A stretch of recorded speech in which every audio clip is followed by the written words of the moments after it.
Hi hello வணக்கம். இது உங்கள் சாய் பிரியா.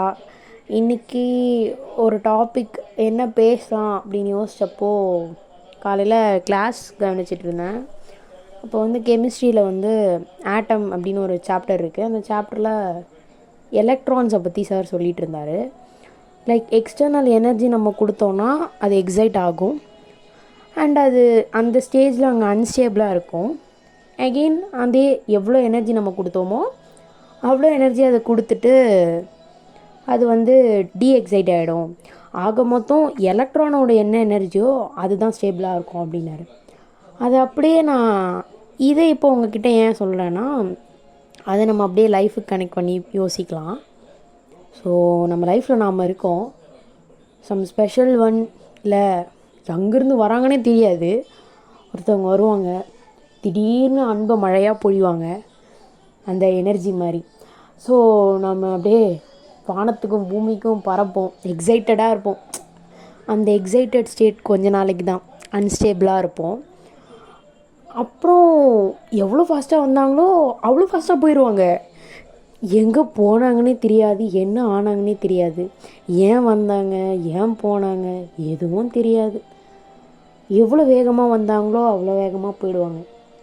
ஆனால் எலக்ட்ரான் அதோட எனர்ஜி லெவலில் ஸ்டேபிளாக தான் இருக்கும். அப்படி வந்துட்டு போகிற பர்சன்னால் நம்மளை மாதிரியான மக்கள், என்ன மாதிரியான ஆளுங்களெல்லாம் ஸ்டேபிளாகவே ஆக முடியலங்க. எவ்வளோ மெமரிஸ் கொடுத்துட்டு அவ்வளோ பெயினையும் கொடுத்துட்டு போகிறாங்க. அவங்கள எப்படி நினைக்காம மறக்காமலாம் இருக்க முடியும்? எப்படி திருப்பியும் நம்ம லைஃப்பை ரன் பண்ண முடியும்? ஒத்துக்கிறேன், அவங்க நம்ம கூட ஸ்டார்டிங்லேயும் இல்லை, இதுக்கப்புறமும் இருக்க போகிறாங்கன்னு சொல்ல முடியாது. பட் ஸ்டில் நல்லா போயிட்டுருந்தேன், என் வாழ்க்கையை புரட்டி போட்டு போயிட்டாங்களே. சத்தியமாக அந்த மாதிரி பர்சன்லாம் மறக்கவே முடியாது. ஸோ உங்கள் லைஃப்லேயும் அப்படி யாராக இருந்தாங்கன்னா கண்டிப்பாக டேக் பண்ணுங்கள். அண்ட் அந்த மாதிரி பர்சனுக்காக இன்னமும் நீங்கள் ஃபீல் பண்ணிகிட்ருக்கீங்கன்னா, ஃபீல் பண்ணுற அளவுக்கு நாம் எதுவும் தப்பு பண்ணலையே. அவங்க தான் வந்தாங்க, அவங்க தான் அன்பை கொடுத்தாங்க, திருப்பி அவங்க தான் போனாங்க, நாம் ஒன்றும் அந்த மாதிரி போய் ஏமாற்றலையே.